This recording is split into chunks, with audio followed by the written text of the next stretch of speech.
All right. Yeah, I want to give you a sense of meditation not being a thing at all, but being a kind of spectrum where there's many different practices, all of them good, but they sort of depend on the situation you're in. One can be more appropriate or more helpful than another. For instance, I'm traveling now, and so when I travel, I'm not around. Not around in the Zendo. I don't have all my familiar stuff there, and timing is is different because you're on the road. So mindfulness is part of this spectrum of meditation. If you know Thich Nhat Hanh, he's probably single-handedly brought this kind of meditation into the West. He's the most noted for it. And the bell I used today was a mindfulness bell. You often see Thich Nhat Hanh holding a little bell like this, and then so you might have noticed it's a different tone than the one I use, which is the one I use is a tone more for the heart chakra. This is right here, higher pitch. So mindfulness, I want to talk about mindfulness, but before I do specifically, just let you know there's all kinds of meditational forms, prayer forms, contemplative prayer forms that out there, and all of them are good. I'm dedicating today's session to Kelly McIntyre, who's sitting by the bedside of her 99-year-old grandmother, who's on the brink of graduation. I think she's 6 months from being 100, but I told Kelly I'd dedicate the merit the way Tibetans do. They dedicate the merit of all of us coming together for her and for her grandmother's graduation. It's a bit like, same as the birth canal. I think the Tibetans especially said there's like a canal that goes in from this life into whatever's next. And there's labor, just as there's labor when you're actually born into this world. When you're born out of this world, there's labor. And her grandmother was sort of laboring and struggling a bit. I remember my mother was the same way. It's just another form of labor pains to birth something new. That's a good way to see it. So keep Kelly and her grandmother Millie in your heart today as we do this mindfulness practice. Well, for instance, she said, I'm at the bedside. This is what's going on. What do you suggest? And I said, well, first of all, presence, which is the heart of all of the meditation types, whether it's contemplation, mindfulness. And her grandmother is, 99-year Catholic. And so I said, well, try the rosary. Say the rosary. She knows that. That's a great form of meditation. And then she said, yeah, she liked the rosary. She sort of calmed down a little bit. So you do what's appropriate to the moment, you see, and to the person. Now, mindfulness. Mindfulness is really helpful when you're on the fly, traveling, or just during the day. It's a 24/7, 365, but more of a kind of on the fly practice that you can do driving anywhere. You could do in your office. You could do mindfulness washing the dishes. My first real meditation teacher was a black dishwasher at my grandfather's restaurant. And he taught me mindfulness without telling me about it, because I was a little boy and I was helping him. And manual dishwashing, we didn't have an electric dishwasher like they have now. And so the plates would come in from the first course and I'd sort of sigh. And Julius Black was his name. Julius said, Joey, he said, don't relate to the pile. He said, it's just a dish in your hands. He said, he said, just play with it in the water, soapy water, just playing in the water. And so I did that. And before I know it, the pile was gone. And it was the way to deal with it. It was the way to deal with the dish in your hand, the person in your presence. It's about presence. That's what mindfulness is about. Okay. Now, Thich Nhat Hanh was very helpful because what he brought in from his Vietnamese Buddhist lineage was the idea of having a short verse that you can breathe in and breathe out. It's just adding just some very few words to the breath to sort of give you the way to pull in. And I'm going to share my favorite one with you today. But if you're interested in exploring this, you can go to, just look up Thich Nhat Hanh and put the word Gatha in, Gatha, and you probably get to it. And it's a Vietnamese word that just means short mindfulness verse. Now, I've used this verse a lot on this trip.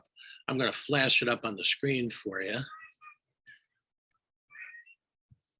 And then we'll just practice it a little bit.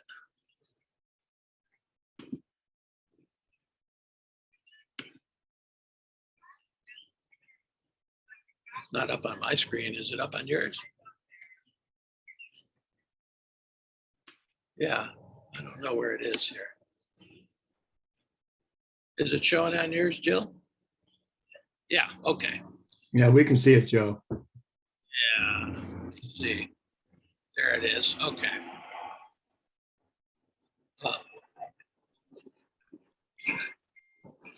Jets coming by here. Little ambient. This is even if it's not coming in for a minute, you can actually do this by. It's so simple. You can just hear it, do it audio. Gene says 3 breath CPR, breathing in, breathing out, loving. Yeah, I've got that. I've got it now. Thanks. Now this is a kind of it's a minute meditation because you can normally, if you're taking 3 full breaths, it clocks in at about a minute. So this is like a little single minute kind of island of meditation that you could have anytime throughout the day. And as Thich Nhat Hanh says below, only the present moment contains life. That's a scary thought when you think about it. Boy, what would I call it? It just wakes you up to how often you're just, when Thich Nhat Hanh came to America in 1962, he was fleeing Vietnam because both sides were trying to kill him. He was on the death list for both the North and the South. And he was an oddity. He was this little Vietnamese master in robes, and we were fighting in Vietnam. So he was coming into the heart of the enemy. And but he was there about peace, of course. Well, they said, what do you think about America and Americans? And he said, good hearts, but they're lost in thought. Lost in thought was his take. How easy it is to spend the whole day, most of the day, lost in that stream of thoughts that don't amount to anything. And take, for instance, when you go walking, if you want to walk in nature, if you're actually present, you can hear the birds, see the leaves, notice the sky. But I've been walking now for 40 years since I moved to Kentucky, and many a walk, I didn't see any of that. I didn't hear anything. I was just lost thinking in this interior kind of spin. And so Gathas are great for that. And you just breathe them in and you breathe them out. You breathe. And this particular Gatha is, I'll teach on a little bit, but just breathe in loving. And you breathe out just this. Whatever I'm using this, I'm walking Elizabeth's dog, Greta, out into that park I showed you. And Greta is a contemplative little pup, and she'll walk a little bit and then she'll stop and she'll be sniffing everything. And you can either jerk her along and say, come on, make her work at your pace, or you can stop when she stops and do this, loving just this, tasting just this. You can do 3 breaths. And it worked out great because she pretty much paused for a minute and then she starts trotting on again. So we have these little mindfulness walks. I take her out the first time in the morning. And it's just a perfect little mindfulness verse for the pace at which she walks. So just try to, let's take 3 sets of 3 breaths, just so you get the feel of this, and then I'll teach a little bit more on it. But just on the in breath, inside, interiorly, you say to yourself, loving, and on the out breath, just this, and it's whatever you're in, and then tasting, just this, and then being, just this. Yeah, and Thich Nhat Hanh would, thank you. Thich Nhat Hanh would say you could even shorten it if you like. Just loving, tasting, being. You could just shorten it down even further if that's too wordy for you. But look at the sequence of those for a minute. See how good it is to actually breathe these in and out, and actually, especially on a walk. It's beautiful for what, because he also brought walking meditation into American consciousness, that you could take a meditative walk, not just for exercise. And he would lead walks with hundreds of people, and then he would stop every once in a while, ring the bell, and then they would do whatever verse they were working with, but you just stop and take 3 breaths and look around.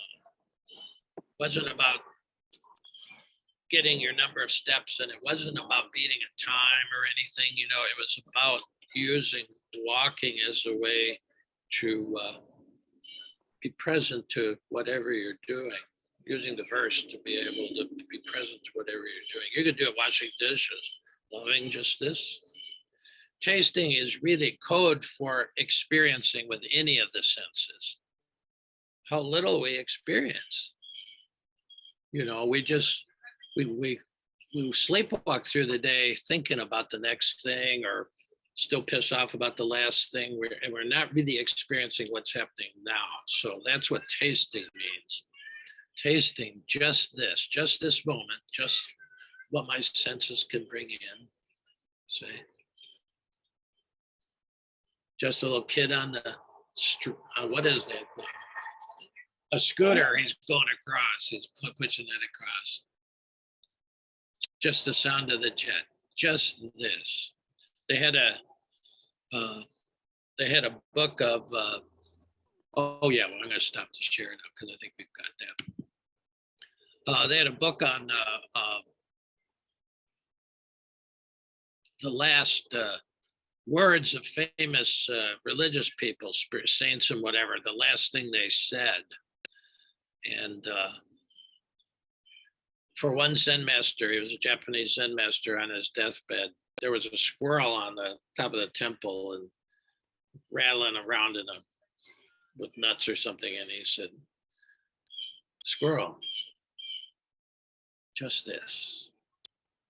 And then he died with a smile on his lips. He was ready to go. He'd worked his whole life.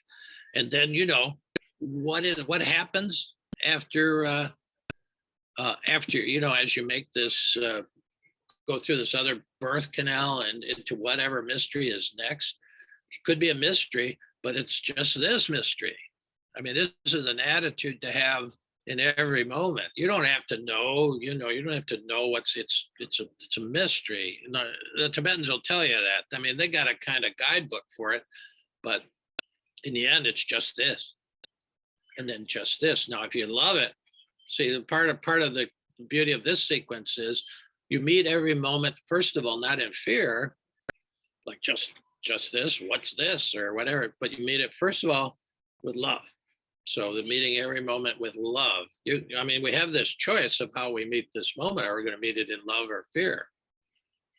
Pretty much boils down to that. So if you train yourself with a verse like this, then I mean, we get surprised all the time. Stuff doesn't happen. You know, you get a car accident, people don't show up because we got our mind made up of how this is going to be as we walk through this door. But if you can drop that. You can just say, breathe in loving and breathe out this. Nobody even knows you're doing it, but you're preparing yourself to meet whatever it is, first of all, with love, and then secondly, to really taste it, to really be present, to really feel the ambiance of the room when you walk into a room for a meeting or something. I was doing this before, you know, we came on live, because, you know, my ego gets a little nervous about these things. And so loving just this, tasting just this. So I was sort of noticing what's going on. And then finally being just this. Now see what's happened in these 3 short breaths.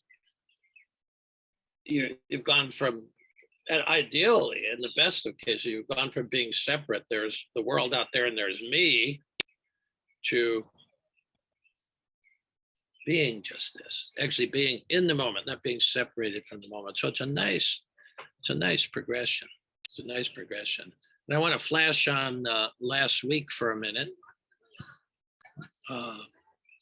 if I can.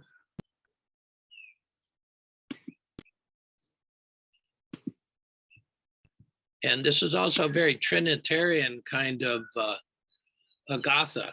Starts with love, and the figure on the left, at least in medieval Russian Orthodox kind of symbols, that's what we would call the Transcendent God. And that's why he's clothed in gold and blue. Gold is, the symbol of just ultimate wealth, but blue is the sky. And so he's the source of all love. He loved everything in the universe into being. So he just gave his transcendent self to manifestation. And then in the middle is the human being. The son is called, or the child of God. And he's clothed in both brown and blue, because he's got both this divine divine nature and human nature. The brown is of the earth, you see. And if you notice his fingers, if you can actually see his fingers, the two is he's signaling that he's both human and divine, because that was the big breakthrough for Jesus. He realized that, hey, you're my son and I love you. In other words, he was a child of the divine. He was of the divine substance. So he's of both. And this is the taste part, humans are, we can experience this. Real theologians were saying, well, why did God create anything? Why couldn't God just hang out and be God? Well, the divine became human so the human could become divine, but also so God could know what it was like. God can't experience anything technically because God is everything. So it's sort of interesting. So there's that. And so that's the tasting, what is.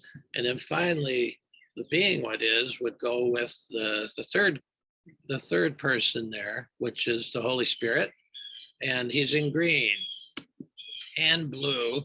The green signifies nature and the fact that nature's always changing. And now the interesting thing of where their eyes are going, if you take a look at it, the transcendent God, the eyes just seem to be going out of the picture, can't be enclosed by the picture. The human is looking at the divine, but the Holy Spirit is a connection between the divine and the human. And notice where the Holy Spirit's eyes are. It's right down in the space. Now, some people who have commented on this say that space at the table is for the observer. The Holy Spirit is the one that connects all of us into this kind of circular dance of energy. It's why when you see the atomic thing that we had on last time, it's just this dance of energy. And the commentators say that one of the important things is there's a space at the table for you. Last time somebody mentioned that they saw four. A four-cornered thing is a very, and it is, the mandala that has four corners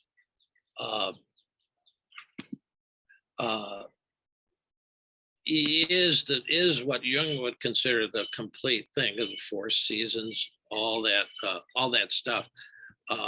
And so there is the fourth corner there. And if you notice there's a square down there, sort of a rectangle. That was a symbol of the complete universe in those times. Now it doesn't fit, of course, and so the Trinity wants you in there. We want you in the dance. So that's really interesting. It's really interesting, I think, just to tie back to what we talked about last time. Yeah. So let's stop the share there. Yeah. Elizabeth's helping me out with the screen here. Because I get talking, I forget what's on the screen. So then you're breathing, you could say you're breathing the whole universe in this Gatha. That's why I like it. I call it Three Breath Cpr. It just brings you back alive to what it means to be in the universe. Starting again with love. Love is your contact point with it. It's going to be a whole lot different than if it's fear. And then tasting, pure experience. And then finally being, where you actually become what you are, because we're all connected to all this stuff all the time. It's only the mind that gives us this feeling of separation, you see. So that's something you can use on the fly. Today, just for practice, I'll suggest that when we switch over to contemplation, which is, as far as the spectrum goes, what we call contemplation, what the Tibetans call Dzogchen. It's what Hindus have attained for it, but it really means awareness with no object. It's the pinnacle of it, the Mount Everest, if you want to call it, of this whole spectrum. And so when we drop into it, we're just aware, and any thoughts that come, that's fine. They'll come flying through like clouds in the sky or whatever, or more insistent, but we just lay them aside. That's a different kind of meditation. And it's sort of the pinnacle of most of the traditions, but we can start with the mindfulness first to sort of bring us in, and then just let it go. Let it go. Okay, so if we can switch over to the meditation mode now.